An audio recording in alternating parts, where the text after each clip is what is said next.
It's just the fact that I know I'm a hot bitch, I can bag any dude I want, but I'm just stuck on this one dude that won't make me his girlfriend. I'm not paying. But imagine if you did. This is the free censored version. And it's loud here, but I'm louder.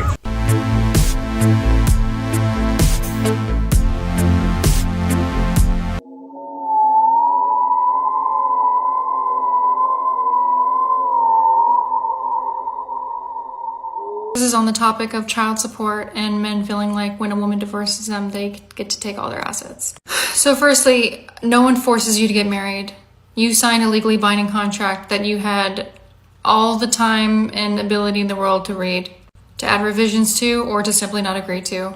No one feels bad for you. You could have just not gotten married. But in terms of mothers and not receiving child support, according to the U.S. Census Bureau's Custodial Mothers and Fathers and their Child Support Report 2019, approximately 34.1% of custodial mothers who have the primary custody of their children did not receive any child support payments from the non-custodial parent.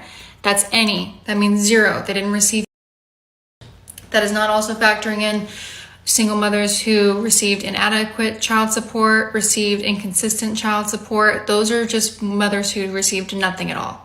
And that's a third of mothers. I married my girl when I was broke. They say go out there, get rich, and then get your woman. Wrong. You know what I find so ironic? Women have been telling you this. We've been telling you not to listen to these self-proclaimed high-value men with microphones when they tell you that women only care about money. We actually want emotional intelligence instead. You didn't want to examine anything from a feminist perspective, so you rejected the idea when we told you that this is why you should want to see us as your equal, and now you're applauding this guy for saying the exact same thing because it's coming from the mouth of a man and because it's framed in a way that's set up against a certain kind of woman. We told you that you should strive to be wanted and not needed, and that you shouldn't only want to be seen as a provider if you're looking for love. But you keep spewing about gold diggers when you don't have any gold, and insisting that women only want you for your money when we're perfectly capable of making our own. And of course there are real gold diggers in the world, but since most families today can't survive off one income, that obviously means that more women are marrying for love than for money. But we do know that money is one of the primary points of contention between couples, and since life is hard enough without worrying about bills, I don't think it's hard to understand why some women seek out men who never have to worry about their bank balance. And that isn't unique to women, which is why we see some men who only want to date successful women as well. So women saying that they want a man who's stable doesn't mean she's gold digging. And here's the thing, if you think that a woman should have no standards when it comes to income and should only care about the man, then you should appreciate a modern woman because she's not relying on... You know, men, by and large, don't be looking for women that are wealthy, that are rich. By and large, it's going to be the woman at a clip of about 60 to 70%. You know this. That's number one. Number two, either way you want to talk about it, a man is looking for a woman that wants to, whoa, that's what we were trying to tell you. These men on podcast, what we're observing from modern women, since you don't understand where that came from, what we're observing from modern women is they wait at the finish line and they pick the man, as the stats show here, that has the most money, that's the most financially stable. There are only a few men that reach the upper echelon of stability financially. I'm talking about like $100,000, $150,000, $200,000. There's a few. Y'all are going after that. The man is saying, how come you weren't with me when I was shooting in the gym? Y'all are not trying to be in the gym shooting with a man. You know that. Dude, coffee to wake you up. I want a morning sneaky link. You know what I mean? Before my eyes are even open, I'm already just mid. Ugh. That's just like, this is really gonna make me have a good day. We have to stop blaming individual women for choosing shit sandwiches in a sea of diarrhea. All of a sudden you got high standards, but the men you was dealing with in the past, you didn't have high standards for. Nothing but bums you was dealing with. They couldn't even fill your tank up. Nothing but bitches and hoes to them. But with him, he gotta talk to you a certain way, huh? With a certain tone. And he gotta be respectful. All of a sudden you fucking with him and you require this, to stand a third from him, right? You need your hair and nails done every week, right? Hair money every week, every 2 weeks to a man is nothing. But stop making it seem like it's a requirement just to fuck with you. This the same girl that got an apartment in the hood. Baby, you riding around in a bucket asking for a Chanel bag. So how you got high standards but don't even got high standards for yourself? Got ran through, now you got standards? Okay.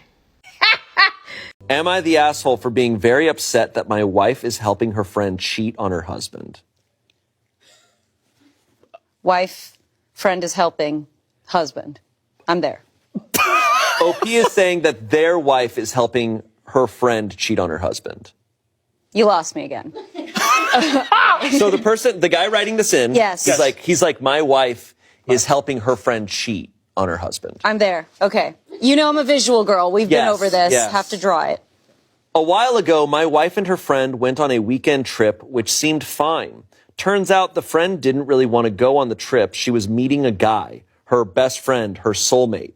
Apparently, these two have been messaging each other for years. My wife didn't know this, but obviously found out about it and told me. But she just ignored it because it wasn't our business. We didn't tell the husband. It was a weird WTF kind of thing. I do not know the husband at all. I barely know this friend. I was thinking, not my circus, not my monkeys. So here's the thing. The friend asked my wife to go on another trip and that she will pay probably about $3,000 for the sole purpose of cheating on her husband again. My wife was gleefully ecstatic about going on a free trip. She will be the alibi for her friend cheating. Oof. Oh, puppy poopy. Am I the asshole for being outraged, feeling betrayed, feeling that our marriage is a fucking joke, and frankly wanting to end it? If her and the girls make such a farce of marriage and help each other out and cover for each other cheating, what the fuck is our marriage? Oof. I am seriously considering telling my wife that she can make her own decisions, but they have consequences. And when she returns for the fuck fest cheating weekend, the locks will be changed and the divorce papers will be pinned to the front door. Well, I don't have to admonish you because you're already there. It's not your whole type. I think it's like a self-hate thing. Wait, what you mean? When, okay, you're a black man and you're going after just white women. I feel like that's rooted in self-hate. Like, I know sometimes love happens. I have no Wait, problem if they say with that's their type? Yeah, that's your whole type, and you don't like black women. Like, for instance, like Chris Brown. I love Chris Brown, but it's obvious that he doesn't like black women. I'm sorry, I don't want to go there, but it's just I like, don't know. Yo, when I say most women will go for a reach, why are you looking at that celebrity? There's a bunch of other black because guys he's over on a here that are platform dating that we black can women. see. Like, what person do I know with their like intimate life? He's on a platform and we see who he dates. Like, Majority of the guys that you know in your life, are they not married or with a black woman? no, I know a couple of men with one. No. I ain't ask you about a couple. I said majority. The couple, the guys Majority that I know, of the with guys. anyone, they're single. Majority of the guys that, okay, the girls that they date, mainly that you see them with, are they not black women? They're single. Marsha, majority of the guys that you know, They're the girls that single. you seen them with. They're single like you. No. The girls that you seen them with, They dated. are they black or are they mainly white? They're black. Thank you. That's my point. Well- but you're going to focus on a few that do date the white women It's and say that happening, men man. date that specific kind of con. And that's cap. Not sure why we had to do this, but here we are. Is Rihanna black? Yes, Rihanna identifies as black, has a significant African heritage as her mother is Afro Guyanese and her father is Barbadian of African and Irish descent. Chris Brown was with Rihanna. To go even further, Karrueche, if that's how you say her name, black and Vietnamese. Amika Harris, black and Asian and Cherokee. It's an interesting combination. Diamond Brown, possibly Filipina and Asian. Not confirmed black. Nia Guzman, African American. Rihanna, Afro-Caribbean, which is black descent. Drea Michelle, African American. Agnes Mo, Indonesian, so not black. Vanessa Vargas, obviously Latina, not black. So that's 5 black women or women of black descent and 3 that are not black. So the majority of the women that he dates are black women. Regardless of even if it was 50-50, he dates black women. Stop this. You're not a victim. I hate when men say, oh, you have to have a roster, you gotta be I'm actually involuntarily celibate.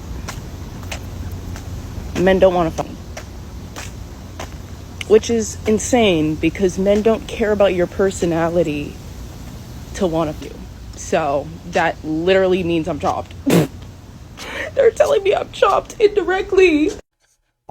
Who said this? Who said? What man said this? I was cuddling with this guy and I was like, oh my gosh, like my head hurts. And he like punched me in the back and he goes, and now your back hurts. Like, oh, I was actually trying to get like a head rub, like a back massage, something like that. Not punched, but it's okay. And before you invite that man over to your house, make sure you have a list of things that you need him to do or a list of things that you need him to buy.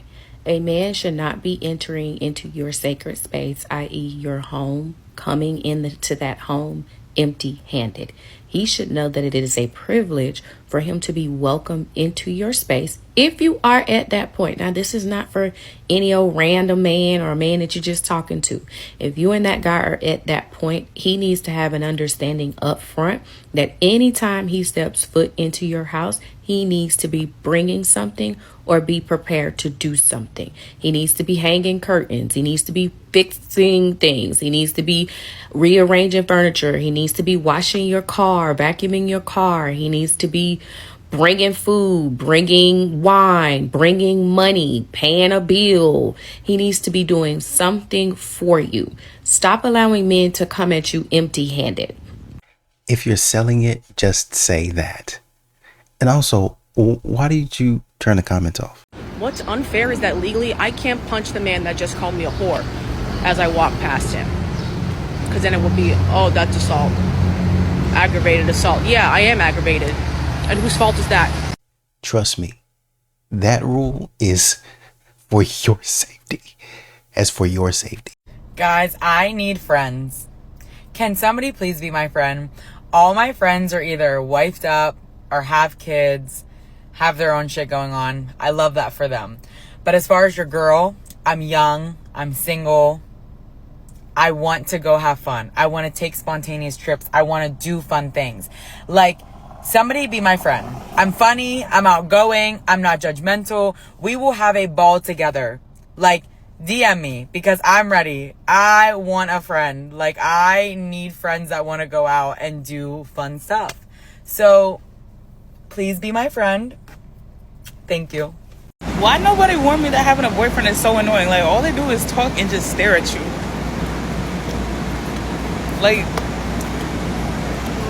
and you like it, so turn off the camera and get on the train. And if you think you're having a bad day, just know that somewhere out there, there's a girl paying rent on an apartment her man crashes at full time. Yes, I see. This woman is so unfortunate because she has a romantic partner that's staying there for free. She herself is paying for a living space that she's sharing with another person while this other person is contributing nothing. That is bad. That's horrible. You would hate to be in that situation, huh? So my question is, as you can imagine, why is it so easy to understand like this? That video has almost 35,000 likes, and I guarantee you many of the people who like that video, if the video was the other way around, they'd be like, wait, what? Like if I was like, hey man, if you're ever feeling out of it, just know that there's some man where his girlfriend lives at his place for free. They'd be like, she should. Like, I'm so sorry. I know I say this a lot, but I just truly don't understand the notion of like, oh my gosh, this thing from my perspective, if it happened to me, it would be horrible. But this other person, they're supposed to like this thing because they're in a different social group than me. Like, does that not sound ridiculous? And does that not also sound like the things that men have done to women since the dawn of time that women don't like? And rightfully so, they don't like, you know what I mean? Everything I did to my man and he stayed. I fear this might be long. One time we argued and we weren't talking for a couple days, and so I looked at his location. And as I look at his fucking location, he's somewhere that I don't fucking recognize. I'm like, oh, where the fuck are you? Where the fuck are you? So I go there, and then I cause a scene outside, and I'm like, oh, you inside fucking, you're inside fucking! His grandmother came outside and was like, what the fuck are you doing here? One time he called me and I just immediately declined it. And he was like, why did you decline my call? And I was like, I'm with another. And he was like, are you trolling? And I said, no, I'm not. And I sent him a picture.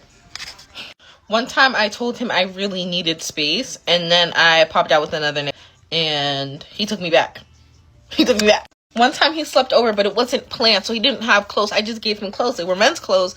And the next morning he was like, where'd you get this men's clothes? And I was like, it's from another. He just left it here.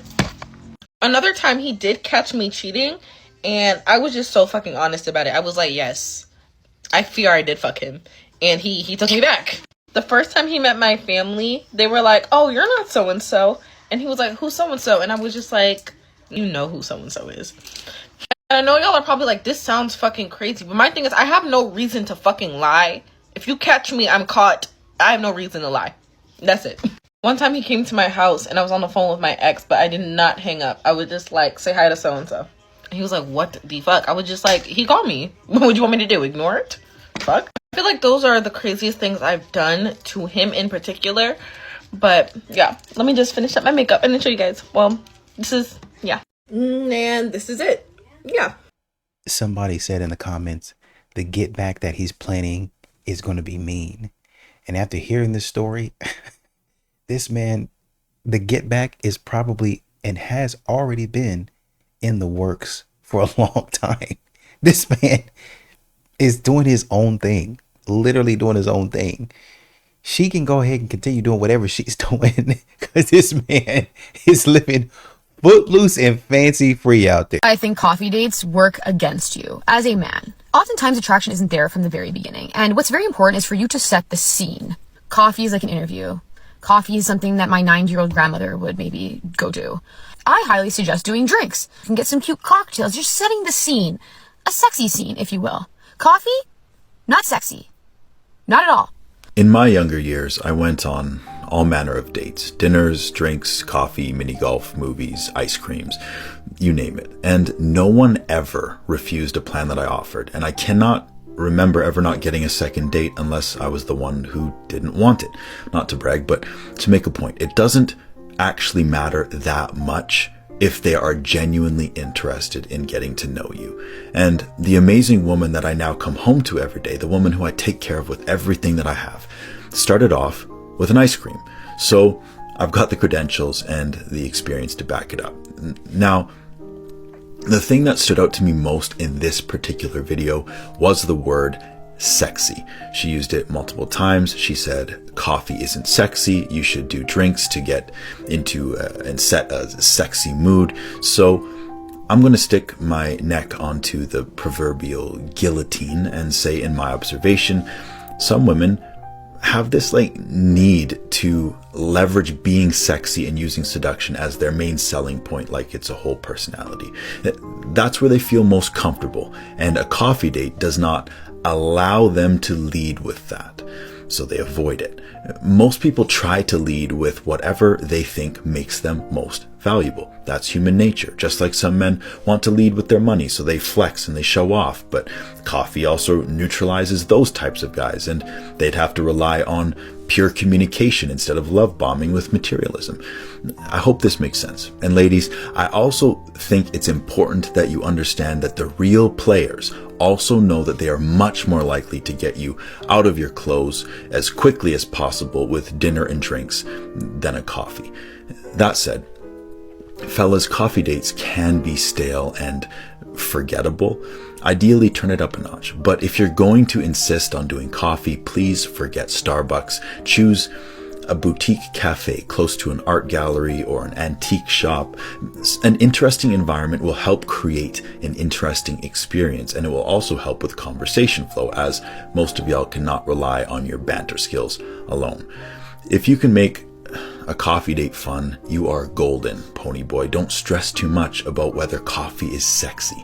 If she's into you, she'll sip tea on the curb with you. What matters most is she feels safe, respected, and she leaves remembering you, not just the drink. Do you think that life in many ways has gotten tougher for women? I think obviously when they decided that they should go out and see, who am I something thrilling, am I fascinating? Now, I thought I was fascinating. So I thought, I'm not going to get involved in all that husband and kid business. I married a nice man, tortured him, used up all his money, drove his automobile, and said goodbye, and he was an angel. Now, I knew it, and I tried to make up, he's now dead, to him, for the enormous generosity of his spirit. And I certainly realized that I was a total pig. Now, that's not good, is it, to be a pig? Well, the problem is that most women have to work now. I mean, if you have an economy... No, they fixed it so that they have to work. So that they have to have 2 cars. So that they have to have an elaborate house. So they have to be able to do this, that, and the other thing, and have 25 television sets. They've done that. I mean, she completely ignored everything that the woman said. Somebody just asked me for my number, and I said I got a man. He talking about prove it. Damn. God damn. My son's birthday today. He talking about that. Can you take her to the movies? Ma'am, you in a male's bathroom? Why is a female in a male's bathroom? What the fuck? Son, let's go. We are living in such an odd timeline because men no longer want to be with beautiful women. They want to be beautiful women themselves. I went on a date recently and this guy was talking about this members only club. And I was like, oh, I'm actually familiar with it. Like I've been. And he was like, how have you been? And I was like, oh, I went as a guest on a date. And to be honest, I thought the club was stupid. And I can more than financially afford to be part of this club myself. I just don't want to be. I don't think it's worth it. And he was like, that's so unfair. I wish I could have gone and had someone pay for it as a date. And I was like, men like hate that beautiful women are rewarded, but they set up this system where women are rewarded for being beautiful. Like, if you are losing at a game that you invented, I cannot fix that for you. So I guess I don't understand why you would say that to somebody on a date. Yeah, I went there with somebody else on a date. Are you brain dead? Number one. Number two, I'm not sure how it's hating that the man says, oh man, I wish I can go, but I want somebody to pay. I can't pay for it myself, but I wish somebody would. Everybody would like that. Who in here wouldn't want to go on a trip that somebody else paid for? You guys got to do better than that. The reason you hate the question of what do you bring to the table is because you have nothing to bring to the table. You're looking for a handout. You're looking for a man to come save the day. You come with 2 to 3, 4 kids maybe. You nag too much. You complain. You want this, that, and the third. You want this paid. What do you have to show for? You don't listen when he's trying to explain shit to you. You overtalk. You don't listen to understand half the shit that he be saying. You listen just to respond. In reality, he's not the issue. You're the issue. You need to be by yourself. Stop looking for a handout. A man is not coming to save you, baby. I have nothing to bring to the table. It's sad that you use your body and your looks to get the bills paid, but baby, the looks and the body is not going to keep a man. Help is not on the way. Can we talk about preference for just a second? Just a second. I think it's completely okay to have a preference. I have a preference. However, what makes it wrong is when you're telling your preference that the people that you're not attracted to are less than. As if like you're either shunning them away or talking negative about them in some way to make your preference feel higher than.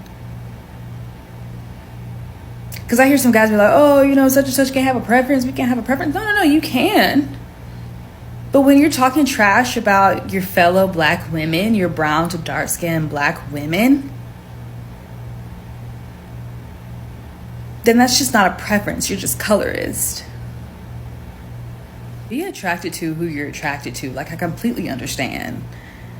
My preference, I'm just going to come out and say it, I like brown to dark skinned men. Always have. I've always been attracted to really dark skinned men. Always.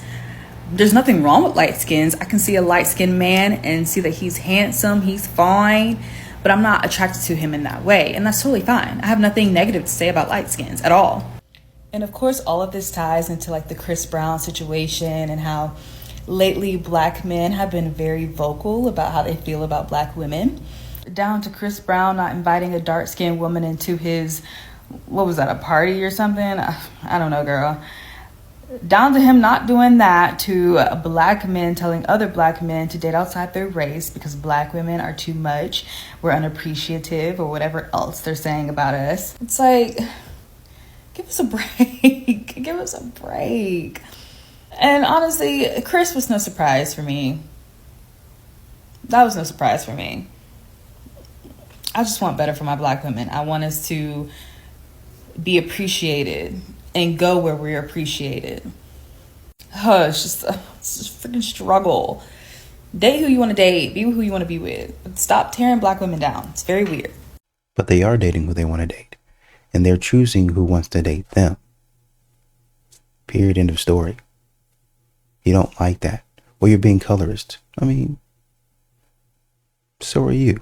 Well, my preference is okay. Of course it is, because you're a woman. You're a modern woman. So basically anything that you do is okay. But when it comes to a man wanting something and saying, wait a minute, this type of person does not really like me. Let me go find something else. Or you want to date that white girl. No, not necessarily. I wanted to date somebody that likes me and she happens to be white. She could be Hispanic. She could be Asian for all I care. But she shows me respect. It just happened to come in contact with her when I went to school or went on a trip over here. That just happened to be who I ran into. I liked her. I said, oh man, she's beautiful. Worked up the courage. Said, hey, I think you're pretty. Can I take you out to eat? Yeah, absolutely. Why not? I don't know. Oh, just give me a chance. Oh, okay. But if you're being difficult to the man, why would he want to continue to entertain you when there's somebody there that actually likes him? I just want to know, like, am I that ugly that all these ugly guys, oh my God, they're all so ugly. Like, they're all so ugly. Like, I just can't. They're so ugly, and they're the only ones that want me. They're ugly.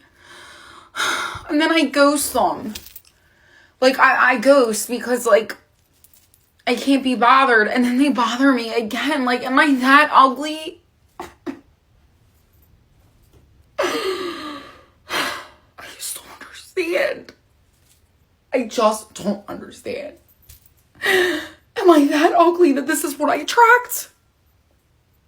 This is what I attract. I don't understand. It's just literally insane. It's literally insane. The stories. Oh my God. And the best part is I don't save anyone's number. So they literally text me and I'm like, who are you? Because I don't even know. I don't even know who you are. I'm so mortified. Please. What is God doing? Like, literally, what is God doing? Chew. You're never gonna have a father. I hate to break it to you. I'm gonna be a single mother for life. Flirting and attraction, I don't even like those words. Because it seems like something you have to do, right? It's like, I gotta do that. No, you don't gotta do that. You gotta be present and you gotta be connected to whoever you're talking to. That's it. I had a guy, actually my client, he was like, how do I work on the romantic connection? I was like, dude, drop that word. It's messing you up. It's messing you up because you think you need to be romantic instead of just being yourself, right? And just showing up fun without all this drama of what I should be. If you like a woman romantically, your brain is naturally going to bring up all these performative things. Oh shit, I gotta look good. Oh shit, like she's cute. I better not mess this up. That is the only work we work on, is removing that. That's it. You don't need to add performance. Don't add being a romantic flirt. No. We deal with the negative thoughts. That's it. Does that make sense? But a part of the relationship is romance and intimacy too. At some point in time, you're going to have to figure out a way to woo the girl. They want a man. He doesn't have to be, for her, if she's attracted to you, he's not going to have to be Prince Charming. But he gave me flowers. He touched my hair or moved my hair out of my face. He gave me a back rub. He massaged my shoulders. He took me out on a picnic and it was so romantic. He was flirting with me and the playful banter. It made me feel like I was in a 1950s romantic story or remake of Casablanca or whatever it is, at some point in time, the man is right. Maybe he's too far ahead, but he's right. At some point in time, the woman is going to expect him to be romantic and have some sort of romantic gestures. Does anybody else have parents whose solution to this dating scene is for you to join pickleball? Anytime I try to talk to my parents about being single and stuff, they always tell me, just go join pickleball. I don't want to play pickleball. My dog needs something, apparently. I think what they're trying to do is get you out the house, to get you to be social, to get you to go out there and meet somebody out in the wild, instead of just sitting online just talking about how men don't measure up. Go out there and find somebody that you like. Well, this man this and this man that. Essentially what they're saying is, get out of my face. You can't find nobody. Your father and I, we've already found our person. We're happy. You go do the same. We're tired of hearing the complaining. Not these bitches in my comments talking about Nobu's not even that expensive. Nobu's not even that nice. My fucking bad, big baller. My bad, Kim Kardashian Jr. For me it is. To me it is that expensive, bitch. Like, what the fuck? Like, I get it. Like, you bitches want to look like you're big balling on camera and shit. Not me, bitch. Not me. That's expensive for me. Okay? I like a good Texas Roadhouse. My bad, I said Nobu was expensive. I don't know what world you live in, but I live in reality. Mm-hmm. Am I the asshole for blowing up at my girlfriend after therapy backfired? Ooh. We need more. This is a 28-year-old man.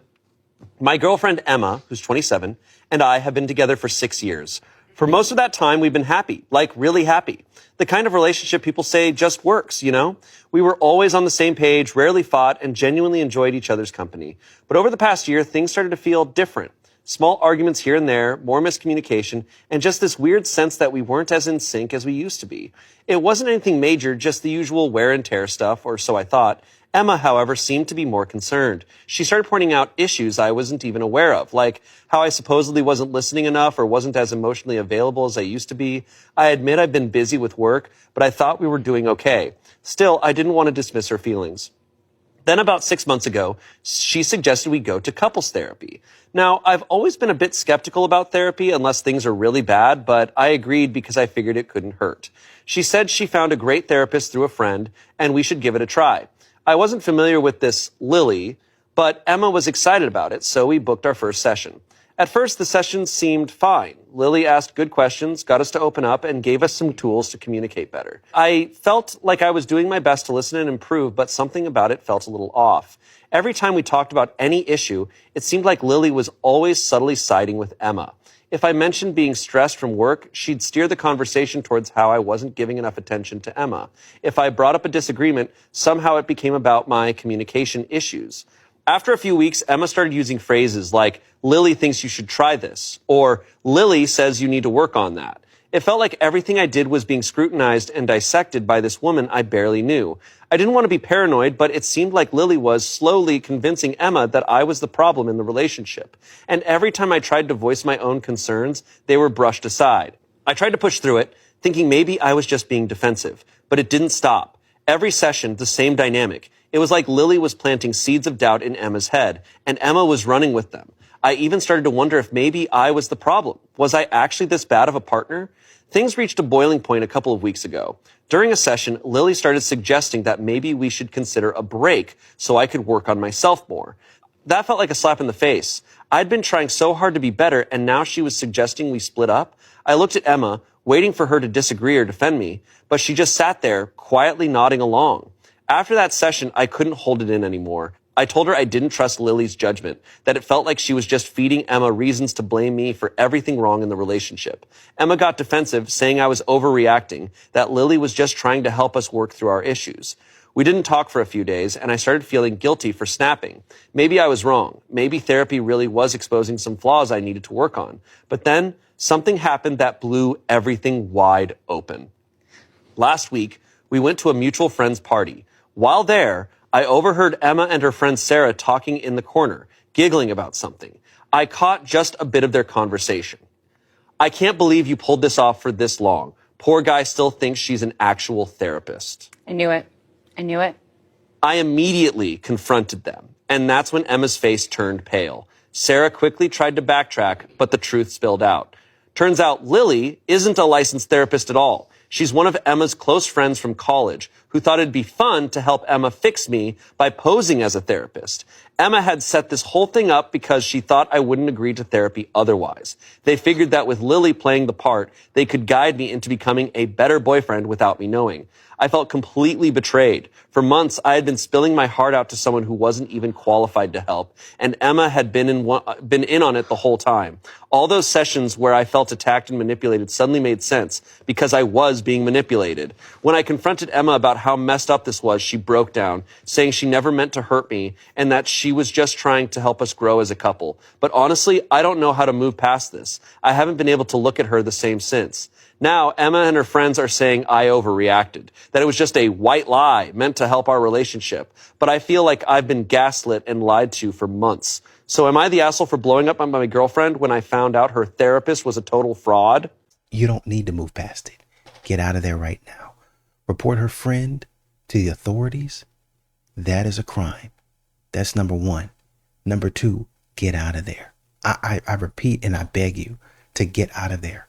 That level of manipulation, instead of her using that same brain power to think about how she can make the relationship better, she goes into manipulation mode. She goes into trying to get...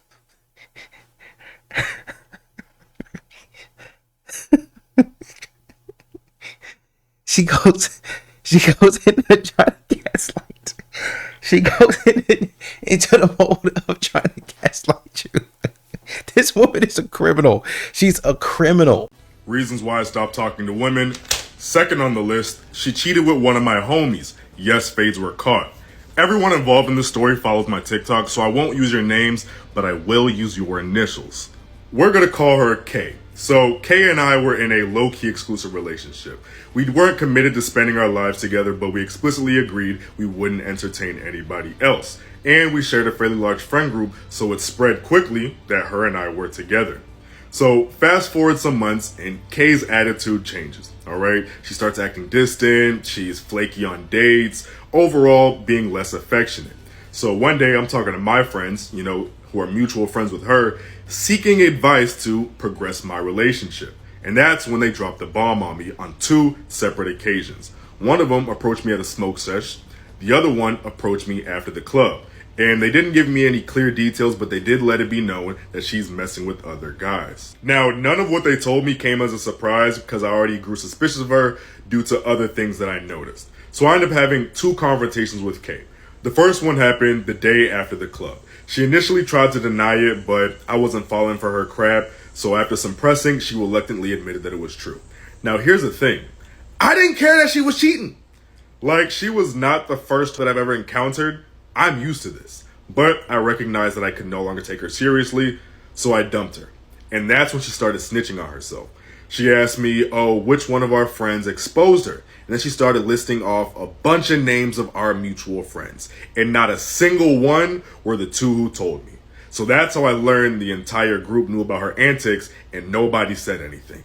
So I go and talk to them and I learned some things. One, I learned that the reason they didn't tell me anything earlier was because Kay was spreading lies about me to paint me as the bad guy so that people would enable her BS. Like, one night she went home crying to her friends about catching me in bed with some blonde chick. Her homegirls actually tried to fight me about this.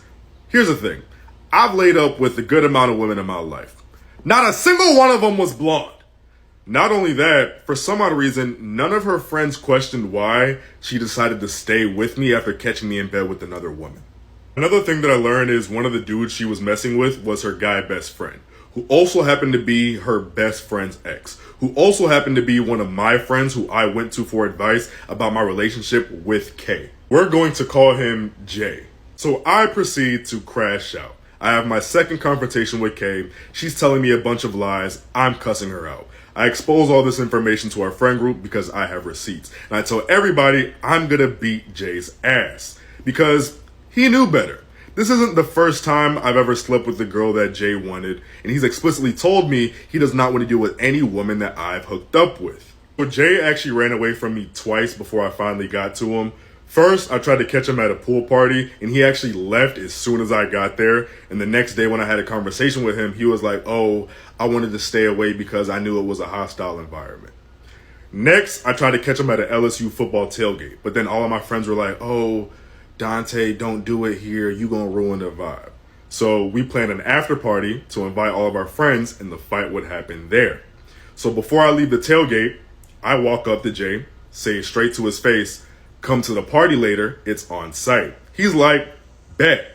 He actually texts me asking for the time and address. So I'm thinking that everything's on go. So I'm excited as fuck to whoop Jay's ass because I want to make an example out of him. Party started at 11:30. I got there at 11. Y'all, tell me why this dude never showed up.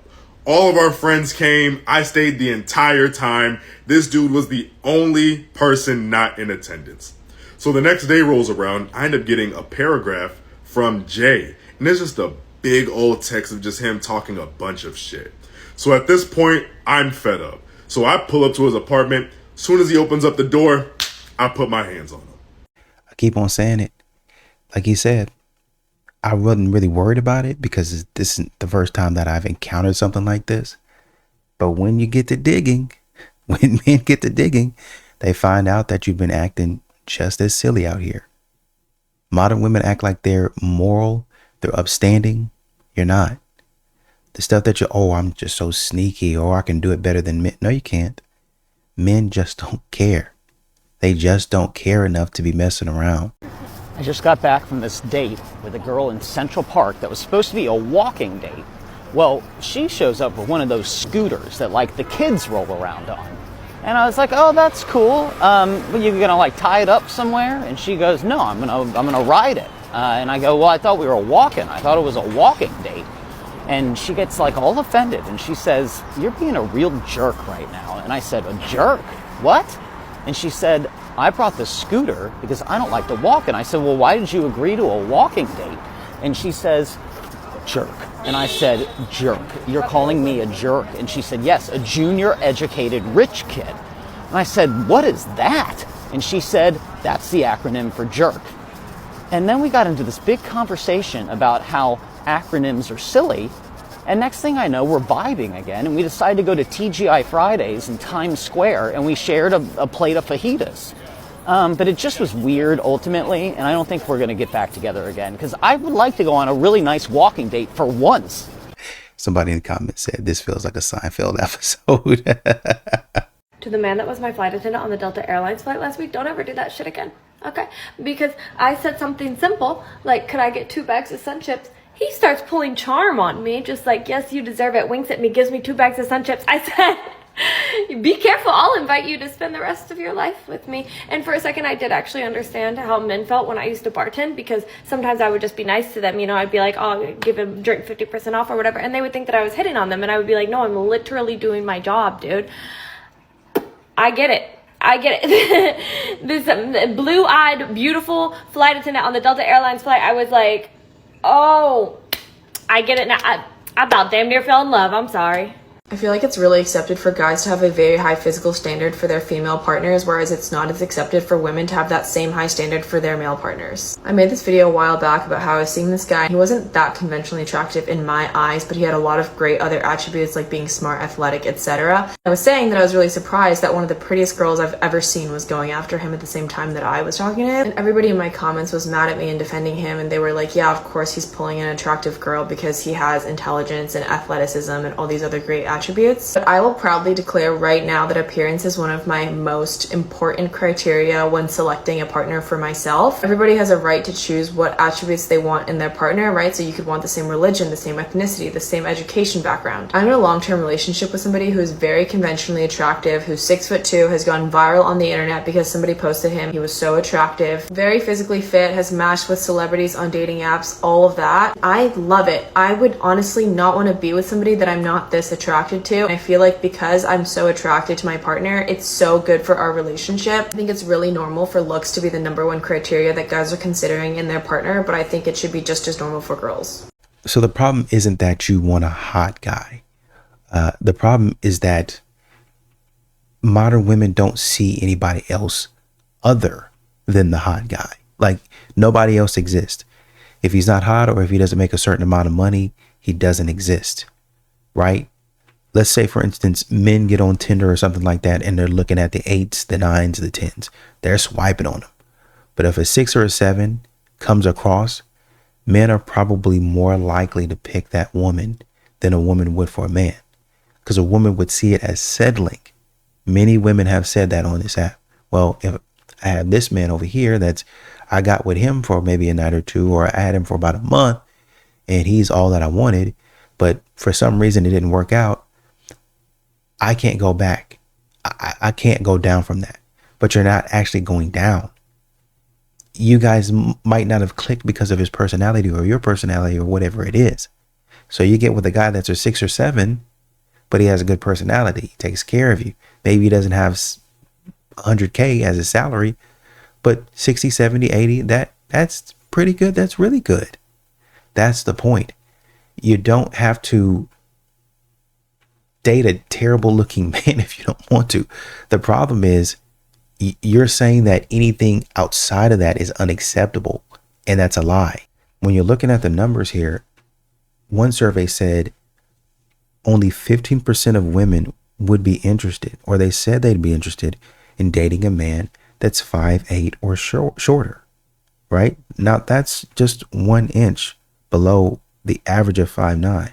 Another source said about half of women on dating sites limit their search to men who are their own height or taller, right? So if you're 5'9", I got to have a man that's taller than that. Really? No, you don't. Y'all can connect over other different things. A US based study said 49% of women said they would only date men who are taller than them, while just 1.7% of women said they would only date men shorter than themselves. I think some of the issue here is that for men, once again, they love 8s, 9s, and 10s. Who doesn't? Most people love that. Women love that. But the problem comes in when men say, well, you know what? She's not really a nice person. I'd rather have this woman over here who you would deem a 6 or 7. She becomes beautiful to me because I can see her confidence. Well, men are afraid of women with confidence. No, they're not. Confidence in a woman for a man looks good when she's saying, man, I'm ready to go with you. I'm ready to rock and roll. You told me to do this. You gave this directive to me. You said, hey, what do you think about this idea? I said, hey, let's do it. Hey, if that's a vision, hey, here's how I can help. I can do this, and this. Right? That's it. Let's go. Men love that. That's a confident woman. That's a woman that he can work with. That's a woman that's willing to get with the program, right? Well, what about me? What am I going to do? Whatever you want to do. We're just trying to get where we need to go in order for us to build our family, to make sure our kids are set up. You can do whatever you want to do. A lot of times modern women, they only focus on the things that they want. But a man is saying, okay, how does that help me? How does that help the legacy of our family, what we're trying to build? I'm not worried about like the money and stuff like that. That's why men don't be worried too much about what women make. You don't really worry about their education. It doesn't directly benefit me. You're going to use that for you and what you want to do. You're going to use that to further improve yourself. But then you're going to go back into the mantra of, well, my money is my money and his money is my money also. And there's a lot of women that do that out there. So a man is saying, man, all that's great, but I'm looking for a woman that is actually deep. What you're talking about right now is performative. That's not real. You don't have to get up on the internet telling us how good looking your man is and how you'll never date anybody else. Well, you don't have to, because you already got the man that you want. If you continue with this type of nonsense, I'd be interested to see how far your relationship goes. It's going to be tough if the attention is always on you. If you're talking about that man is conventionally attractive and you talking trash like this and it's all about you, why is a man in general going to want to put up with that type of stuff? You guys need to get your mind off of the wrong things and get them on the things that actually matter. Period.